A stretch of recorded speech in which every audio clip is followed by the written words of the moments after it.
And you just need to make the screen larger for your ex-president's display, John. Yeah, you did make the screen larger and start your slideshow. Start slideshow, John. I know, just There's going to slideshow. yeah, I know. Just give me a minute, please. How does that look? No, And then go from beginning. from beginning. Yeah, That's it. got it. Well done. That is the beginning. That's it. I can Okay. tell you that we did do a dry run. Yeah. I'm getting too much advice. Anyway, I renamed it more appropriately the ex-president's swan song. So now the emphasis on this is on a relatively light. We've gone through a lot of mechanics. Zoom sessions I don't think should be over long anyway, with people sitting down. So I just hope it's going to be a relatively light run through, mainly about things that I collect. I came across this recently because it amused me, and we had a conversation like this. Very good. I hope you can all read that at the base. I don't need to read it to you, I don't think, but it struck me as very appropriate as part of Zoom. I'm sure there must be a sort of a sharing screen equivalent to that. The main focus is going to be Mauritius, which won't surprise anybody. There's going to be some material related to Nyasaland, and you can see my cursor moving on your screens, I trust. Yep. So that's where Nyasaland is. So really very similar area. And the third part will be a little bit related to Victoria, which doesn't need, I hope, a map. This is the Barnard contract for printing post office labels and post office equipment for the British, and it's in the British Library. This is the printing of the original post office stamps. I do not own this. It's in the library, as I say. The letter labels for 1 penny and 2p per, I believe that's 1,000. And the rate there was 10 shillings. But another part of that was 12 letter stamps with movable dates and names. And they use the expression stations, which is interesting, at 24 shillings, so 14 pounds and 8 shillings. You'll see why I introduced that. I don't own that. I don't own any of the things you're going to see for a moment or two. Obviously, the design of the post office very much derived off the penny black. So moving on, the printing plate with much fanfare was found in the Burris family. It was much fanfare by David Fellman, was put on the market. I think it got €1 million, I think something like that, but all rather academic. And an image of Barnard himself. As I say, this is all very much, the emphasis is on images rather than words. Here we've got a post office cover just sold recently in Europe for €8 million. Far out. Now, someone's converted that and tells me that it's about 15 million. Well, Glenn Stevens, not someone. Glenn Stevens said that's $15 million Australian. He said it's a fairly drab-looking cover, and I think he's probably right. But and it's not even a first-day cover, Frank. It's September the 27th. Now, the first ones were the 21st of September, and in fact, only the government apparently used them, and they were supposedly for ball invitations. But Helen Morgan, in her book, one of our members, and in her book, The Blue Mauritius, she said that she thought they were actually the invitation cards rather than, well, they were the entry cards rather than the invitations.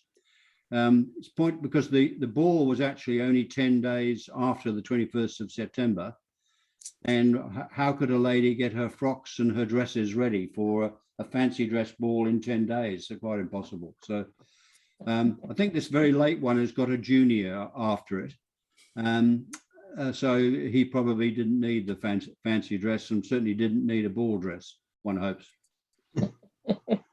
After the post office, there were 4 primitives produced on the island. The post office, which I've just been discussing, the postpaid that followed, and the Lapero and the Sherwin. Those are stamps of mine.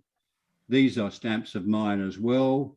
I've reconstructed the sheet of 72 of the tuppence of the Diden, and this is the biggest block I've got. I've got other blocks, but they're not contiguous blocks of the penny.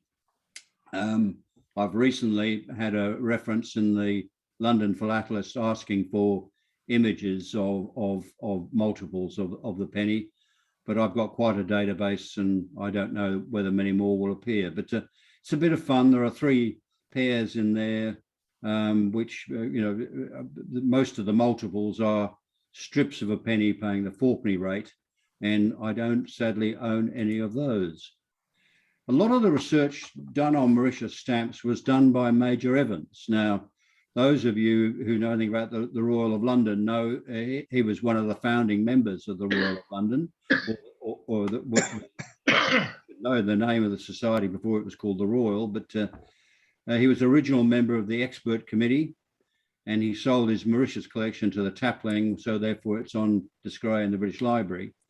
This postcard I owned, and it's quite amusing. I think it's to Edward Evans, Major Evans. And I think it's from his mother, because she says that she's arranged the paper for him, but she doubts that he deserves it. And only a mother could write that to a 31-year-old son. And she also says that Miss Cubitt is well and is back downstairs. So, and it comes from Norwich, and Norwich happens to be the birthplace of my mother, so it has a particular fascination. And I think I've noticed here that a stamp has been removed from that cover. But I rather like things that overlap famous collectors, and Evans was in the army for 3 years on the island and did a lot of research in the records at the time. This is, we now get to material that is mine. This is November 1847. And it's the very earliest recorded village date stamp produced by Barnard as part of his contract. The date, I put it as November, and I can't quite work out whether that's an 8 or whatever it is, and it's not easy to see from the arrival in Port Louis. It was shown as unpaid tuppence. There was no fines for no prepayment. In 1847, that didn't come in until 1850, as you'll see. So that there was no fine to be paid. This is penny post. The penny post mark here was also part of Barnard's order. 3 of the post office covers are cancelled with the penny post, like the example that I showed you, and there are 2 post office covers, of which this is the latter of the 2. A bit of fun. Why it's the 2, I'm not quite sure, because penny post, there was no fines in 1847. So why it's a 2, I'm not entirely sure, but one of life's mysteries. This is also then in my collection. It's the earliest recorded of the 2nd village type. That's a rectangle with chamfered corners.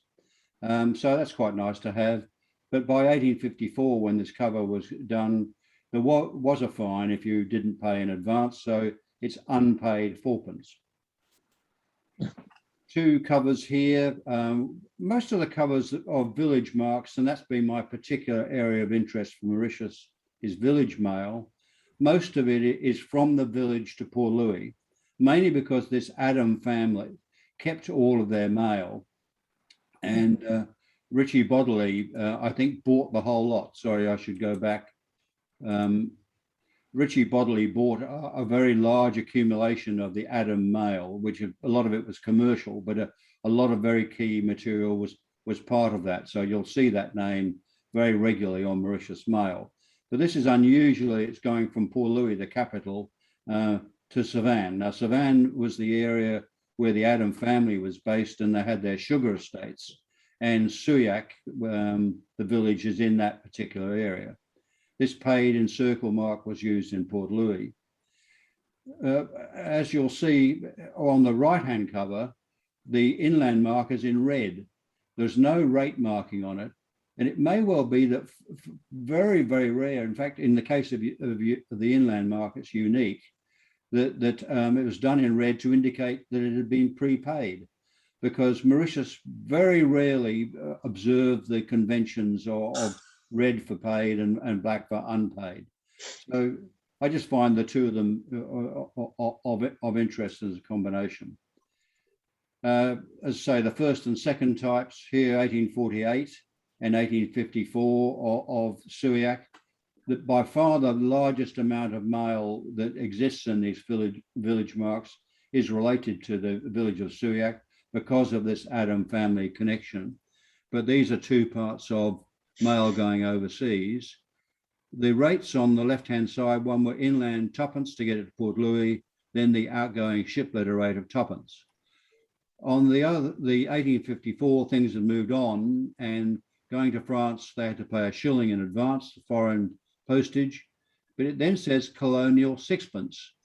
Now, the only rationale I can find is that about 20 days before this letter was sent, an intercolonial rate of sixpence was agreed.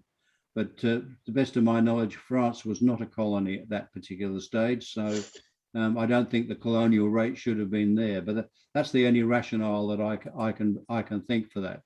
But I'm sure others may come up with some ideas. Port Louis town rate, a little bit later, 1859, with a penny post-paid on it. The second type of the penny postmark on the reverse. I put in the notes there that it's got a certificate because there's several features of this cover that worry me.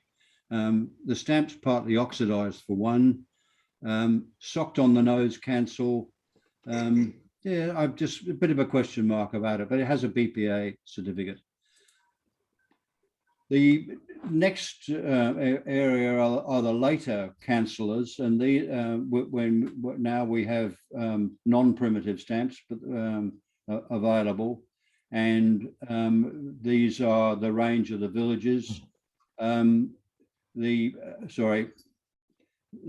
11 and 15 are missing from the sequence. 11 sometimes is offered, but I think it's usually a 14 with a very poor impression of that part of the four. But they're fun marks, and I like to collect them as proving covers. And here are two of them. Always nice when you get the mark and the village name alongside. This one is on the reverse, but as you'll see here, 5 covers known, 3 covers known. Only in the case of Suyak and Marburg, the two larger villages, do you get beyond 5 examples of any of these covers. Here's 2 more. Grand Savannah here, 4 copies known. This one, Eastern Suburbs, just outside Port Louis, 4 copies of known. Nice covers, although this one has its address removed, but this one I rather like. It's unusually tidy. Getting good clean marks for Mauritius markings is very, very unusual. They don't come very often. They are very lackadaisical about the quality of the impressions. This is a nicer strike of the 4 from a place called Pamplemousse, which is just north of Port Louis, and it's where the gardens are, which are well worthwhile a visit if you ever do go to Port Louis. We go to Mauritius. But 4 is for Pamplemousse, paying the 8p rate, which is a single rate, but it was overweight, so insufficiently prepaid, and a Anglo-French accounting mark on it as well. But a nice tidy cover, nice to get with reasonably clear 4 marks. Sorry, whoops. Marburg, as I say, one of the larger ones. Nice clean strike of the 1 with the Marburg right alongside. The two big villages, Marburg and Suillac, ended up with numbers in 3 circles. So that's the one for Marburg, and Suillac was 2. Later on, barred oval numeral cancels, bonks as they're inappropriately called. This is the earliest known one, September the 18th, 1868. These numbers came in when the railways were built, because the post office shared at the railway station. So, but that's the earliest recorded barred oval numeral cancel. You wouldn't guess it from the quality of the strike. Another one which I particularly like is 4. This is Pamplemousse again, but to get the 16-cent stamp on cover is quite unusual. It's very much within period for a very short period because of the UPU rate. I do collect earlier postal history from Mauritius. I'm going to say the bulk of what has gone before was related to village mail, which is probably my key interest. But I do like this one, going out 1816. It was attempted to go by packet letter, which would have cost 3 and 6, which was deleted. Unfortunately, there was the short-lived packet system for only about 18 months out to India. It missed the packet, and it then had to wait for a ship opportunity in April, which amazed me that it was actually such a long delay. And the one was the rate that applied for ship letter rates. But it's to the commander-in-chief of the forces. It's interesting. It's from his agent in Whitehall, and it's telling him about dispositions within the regiment and who's being promoted and the like. It's actually a very interesting piece of correspondence. This is a bit of even earlier history. This is pre-1800, when the French were in control. The Brits took over in 1810, but the history of the island is actually fascinating. There are no, I think this is true to say, there are no people who were native to the island, which makes it very unusual, because Mozambique, for instance, and Madagascar in particular were populated very heavily, and that's not too far away. But the Portuguese first landed on it, then the Dutch, and the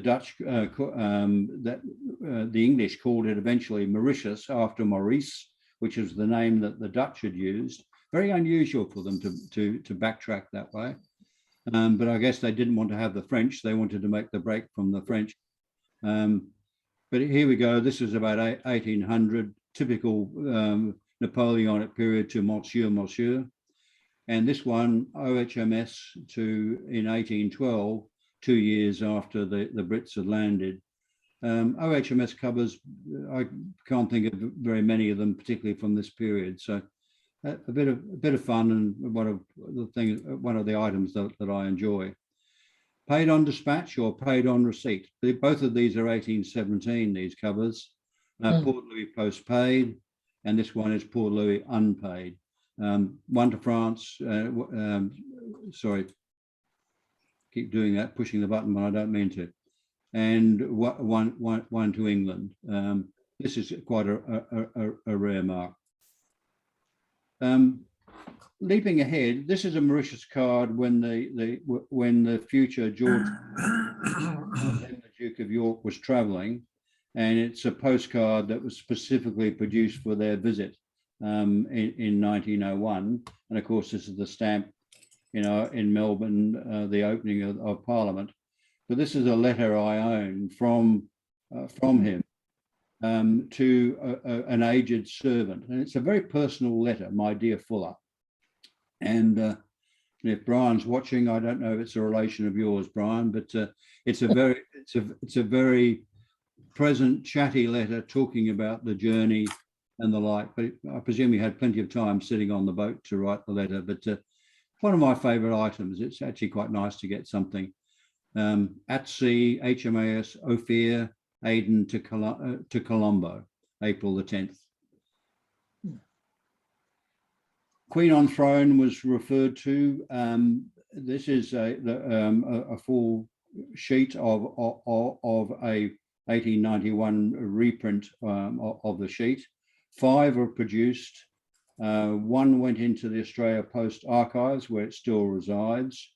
2 are missing, and 2 are in private hands, and I'm not quite sure where the other one is, but this is the one that I own of those 2 in private hands. There was another reprint of this done in 1901 for not then the Duke of York, as he then was. A number of Victorian stamps were reprinted for him, and one is in the Royal Collection, and that is a full sheet. Quite an interesting impression, because I've got a pair from the top 2, which is unusual, and another version of that is in the Victorian Library Museum. Reconstructed sheet of the ham, not too difficult to do. Takes a bit of time, but not too difficult to do. So it's not really a great challenge. More of a challenge is to try to reconstruct the sheet as pairs on the same printing. So Campbell and Ferguson reprint from Stone Sea. So that took some time to actually to get that, but good fun. On cover, Stone A, Campbell and Ferguson. I find this a very unusual cover. Why this stamp is inverted, I don't know. Should I be worried by that? The cancel and the ties look pretty good, but who knows? I'm sure I shall get some comment later on, but I rather like the cover. We now move to British Central Africa, where one of the areas of my interest is registered envelopes. 2 of them recently in the extremely good journal of the Rhodesia Study Circle, a correspondent wrote an article saying that the 2p rate, which was what's originally on this label from the British South Africa company, that's Rhodes's company, was never actually used in Nyasaland. Well, that's always a fatal mistake, because the next edition showed several examples of the actual use of the 2p rate of registered covers. So yeah, they did exist. But for a period, the 2p was surcharged with 4p. Interestingly enough, 1896 for this one, 1897, you would have thought the manuscript would be on this one and the reprinted would be on this. But the reality is this place, Fife, is right at the north of Nyasaland, or British Central Africa as then it was. And that's about 700 kilometers north of Blantyre, the capital where this one comes from. So this one's from the capital, so obviously we'd have the latest stock. But Fife was a long way away. So, and it took from March the 25th to April the 13th to get to Fort Johnson. Now that's the length of the Lake Nyasa, Lake Malawi, which is about 650 kilometers north to south and about 100 kilometers wide. I rather like these 2. They're fun, but like a lot of bits of philately, they have a downside. The stamps have been removed from both of them. But anyway, a bit of fun, and the key bits on the reverse anyway, in my view. A registered cover to India from Indian troops who were fighting an uprising of natives in the north. Nearly all Sikhs, pretty well all going to Simla, and a bugler, Dayal Singh, and he's in Zomba for a period of time fighting an uprising in the north. I like mail registered, well, I like any mail that has native involvement, and this one is registered, and it's 1917, so it's during the war. Obviously, the rights of soldiers was not extended to people who they dragooned into the army of natives. So he had to buy his envelope. But even for anyone registration, they had to pay for it. So the 4p registration rate was paid for. But I think an interesting cover, and presumably sending money back, which was one of the reasons he was dragooned, was to earn that money, and he was sending it back to the chief of the village, which was part of his obligation. But you don't often, there's not a great deal of native mail. I like this one because it's Mikalongwi, which has got a nice ring to it as a name, a very unusual registration label. And in fact, there are only 2 villages that use these, and there's only 2 or 3 examples of each of those known. This one I include as to registration, relatively modern, from a place called Umzuzu. And that has a particular ring to me because my parents lived there for a couple of years. But if you allow me, this slide is a little bit of a personal aside. And the second one is a little bit related to it because I took this photograph of this vessel, the Chauncey Maples. 2 stamps showing the vessel. That's roughly the same configuration. It was made in Glasgow, this vessel, broken down into over 1,000 packages and then reconstructed after being carried the packages up to the lake, and was actually launched in 1901. There'd been a large fundraising in England for this, so because it was going to be a mission boat, although it became a gunboat in the First World War, but that's another story. Misspelling there, the Chauncey, by the way. It was then modified and was used for going up and down the 650-kilometre lake for transporting people and cars and things like that. But then eventually was made into a hospital ship, and there was an attempt to raise money. But it was quite striking sitting on the lake and thinking of this thing that had been taken in parts, built in Glasgow and taken in parts to the lake. Now, past colleagues, that's all about philately, but the club is much more than just that. And most of you will recognize Max Watson there. It puts another, the expression socked on the nose is actually so appropriate for that stamp because it just misses his nose. But this was a car that was produced for his birthday. So a much missed member of our society. Yeah. Don Napier. D. Napier and Son, well known to many, and by the way, people overseas would not know these people, I don't believe, in the main. But Don Napier may well be well known. He was leading light in the Rhodesia Study Circle, and Marjorie Crawford, who's had several references this evening, great member of our society. So I was very pleased to be able to. I'm not very pleased. I wanted to make reference to her because our club's not just about the philately, it's about the people that you meet. I agree. Not quite last, French numerals. You'll wonder why in the world French numerals appear, and it's a very nice strike, actually, very, very good strike. But why? And the reason why I include this because the 1107 is from the village of Condom. So it is a French letter from the village of Condom, which is in the southwest of France, going to, and my pronunciation will be terrible here, Auch, somewhat to the southeast. But that's a bit of fun. Why did I include it after those other ones? It's a bit profane, because I believe its previous owner was one Peter Jaffe, RDP, RIP, and if anyone influenced my interest in philately and helped my development, it was Peter. So that's my personal thanks to Peter and a memory, and I'm pretty sure he was the owner of this cover, which is why. Lastly, Swan Song, a song of great sweetness said to be sung by a dying swan. Thank you and goodbye. Very good, John. Excellent. Well done, John. Excellent. Very good. Yeah, That was great. excellent. Thank you. Most interesting. A bit of variety.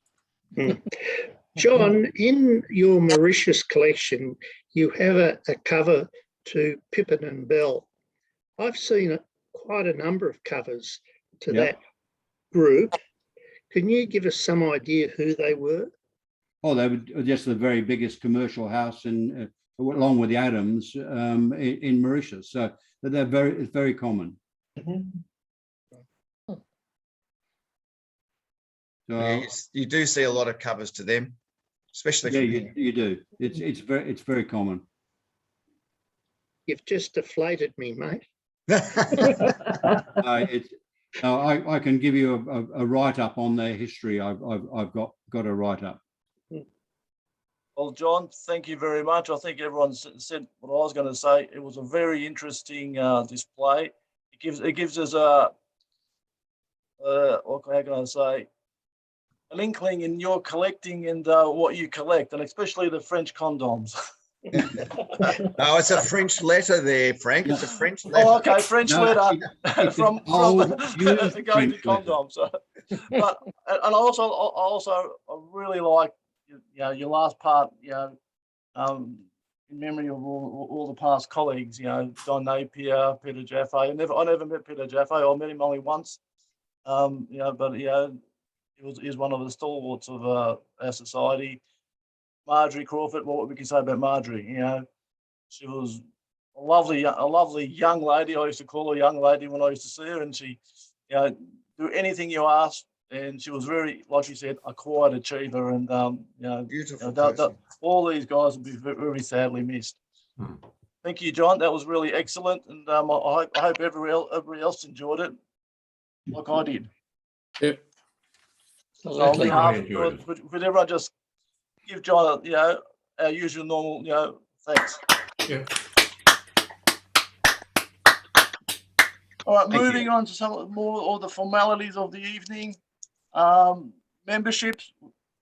As I said, we lost 12 members last year, and then now we've got 2 extra members that have applied for membership. Roger Elliott from the UK has reapplied. He is rejoined after 2 years, and we've got Barry Gibson from Devonport, Tasmania. So I'd like to welcome both of those to the society, and hopefully they'll enjoy the membership with the society. Announcements. As everyone would know, with the previous correspondence, via emails, our bourse was postponed, which was supposed to be held this Saturday. Hopefully we can hold it later on in the year. I have my doubts, but we'll see. We'll see if maybe later on in November or December we can hold it one of the weekends. But if we can't, it will just have to be cancelled, and we'll have our normal bourse as we do in 2022 in April. General business. I've got no general business. Has anyone out there in Zoom land got anything to report or anything to discuss? Yes, thanks. Yes, Martin. You ran through the AGM so quickly, we didn't really get a chance to thank you for the honour you've bestowed upon me, which was totally unexpected.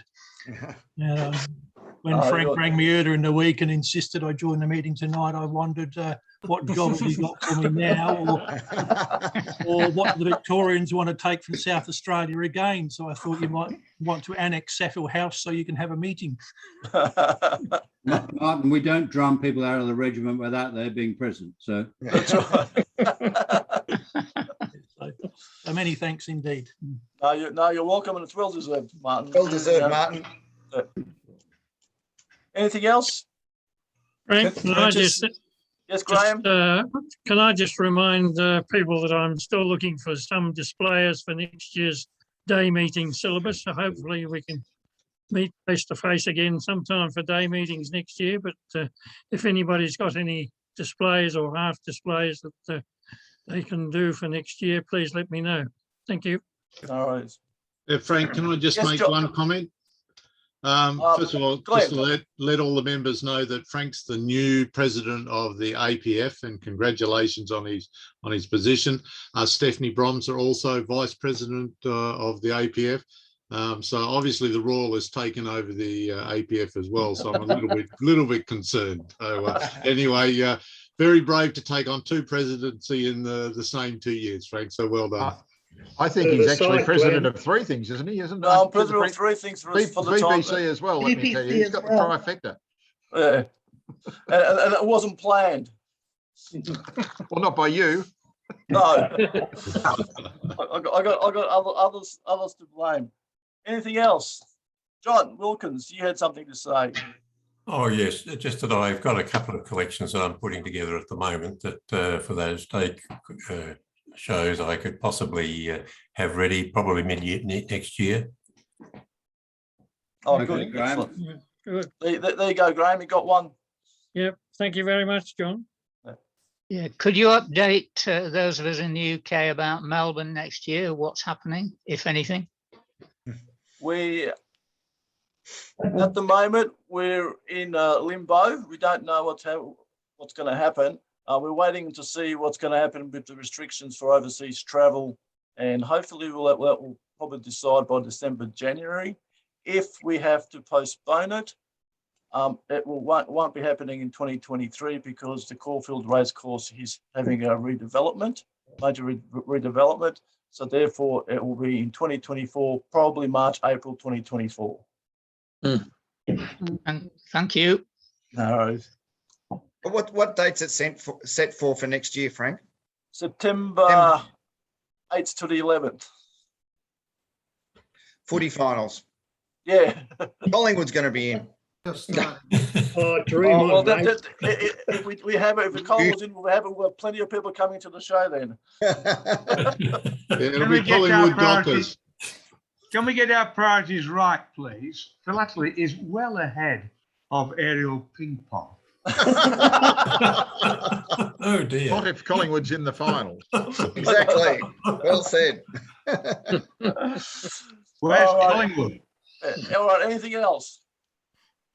All right, so future meetings. Frank, yes, Frank, one final thing. I don't know whether people probably noticed that Gibbons purchased that British Guiana stamp that's supposed to be the rarest in the world for about £8 million odd recently. In the latest Gibbons Monthly, they're advertising for people to own a piece of it. So I'm not sure whether they've really calculated that when it's all in little pieces, it won't be as worth as much as it was when it was one piece. Very Yes, I think it's an extraordinary concept. It's going to be. I wonder if you're going to get a return on investment on your outlay. No, I don't think so. It's going to be incredibly difficult to resell, to get everyone to agree to sell it at the same time. It's going to be a challenge. Who writes the catalogues and devalues them? Can I just make a small point, if I may? Yes, and that is to thank John for his talk on Mauritius. One of the things that we, because of course we have covers, we have a penny cover in the Royal Collection. The theory is that the ball covers were actually the entry tickets for the ball rather than the invitations, because in those formal times you actually arrived at the ball and someone announced you at the top of the stairs or wherever at the door to say who you were. And the theory is that these envelopes actually contained the entry tickets with your name on, so that you handed that ticket in as you arrived and they announced you formally at the ball. And that's the theory why the dates are quite close to the actual ball itself. They weren't actually the invitations to the ball. That had all preceded that. Obviously, Ian, you were there. Of course, and enjoyed it. It was a great event. It's bad luck the attendant didn't collect all the covers then. Well, it's possible, of course, that he did, and that's why the 2 or 3 of us survived. Because it may well be that they handed them to him with the card still inside, and he actually kept them, and that's why they survived. We will never know. Of course, I've still got quite a collection of them here because I got them from him after the end of the ball. and you've kept your age very well, Ian. That's kind of it. I was going to say it would be a challenge to plate those, I would think. Just reconstruct a little sheet of penny post offices. That would be fun. Well, the real challenge, of course, is to find the card that was inside them. Only you weren't watching. There was only one. There's only one impression. Oh, okay. Yes, yes, indeed. Tuppence are done on the same piece of paper. Correct. I was watching. Short memory. Yeah. Goldfish. All right. Okay. Future meetings. Well, due to COVID, we haven't got very many meetings that we can do face to face. But library afternoon on the 25th of September has been cancelled. Now, this month we've got a fifth Thursday in the month, and on the 30th of September we've got a Zoom meeting at 7 p.m. which Martin Walker is presenting, and he's presenting philatelic varieties found on Australian stamps produced by the Rembrandt Press. So hopefully you all come, hopefully we get as many people coming to that Zoom meeting as we had to the AGM, because I think that'll be very interesting. Daytime meeting, 5th of October has been cancelled. Poster history group on the 13th of October has been cancelled. Our philatelic meeting in October, on the 21st of October, Richard Brecken was booked in to do the National Philatelic Collection. As Richard won't be able to go into the Australia Post archives, he won't be able to present that, but Richard is prepared. I spoke to Richard today. He's going to prepare a Zoom presentation on 70 years of the Australia Post Philatelic Group. So that should be, I think, of interest to a lot of us. If Richard won't be able to present it because he hasn't got a internet in his household, he might have to go to someone else's house to use their internet, only if restrictions allow by that time. That's a Zoom meeting. So we'll see what happens there. But in any way, I'll try and endeavour to make sure that we have that Zoom presentation one way or the other. All right. Anything else before we close the meeting? Maybe one side note, if time allows, on literature. Yes. As the Rpsv has not been publishing any new books in the year, maybe I show you for 10 seconds a bit of weird project which finalized during COVID time. It's a book on the Tattersall lottery, but it's mostly on the tickets and the application forms. And weird enough, it's written in German, as I was approached by a German publisher who is interested in lotteries. However, after this has finalized, a supplement was created to translate the most important texts also to English that maybe society members might have an approach. So it's not philatelic, but it's the contents which still exist in some of the Tattersall covers, showing what the post was used for. If that is not overly weird and anybody from the meeting might be interested, we could be considering to have maybe a short article to the journal on this. Yeah, that'd be interesting. Yeah. And if you can send, if you do a short article and send it off to Eric, I think Eric will put it into the journal. Would the overloaded library also would like to receive a complimentary copy of both, or is always, it saving always? We always welcome donations to our library. Okay, fine. Thank you for joining us as well, Jürgen. Thank you. Very Thank you for joining us, Jürgen. It was really great. It's good. It's good to see overseas members. I wish we could get more. Ian Gregg's been our stalwart. He's been to every Zoom meeting that we've had. Yeah, wouldn't miss it. You've got the elephants. All right. Anything else before I close the meeting? All right. Well, thank you very much, everybody, for joining us. John, thank you for a very interesting display. I think it just gave us an insight into your collecting, and I think you're one of these collectors that does collects a variety of items, but a variety of things. But it relates to what you're really interested in. That's probably poster history and Victoria. So, thank you. All right, everyone. Good night, everybody, and we'll see you in 2 weeks. Night. Thank you. Night. Night. Night. Night.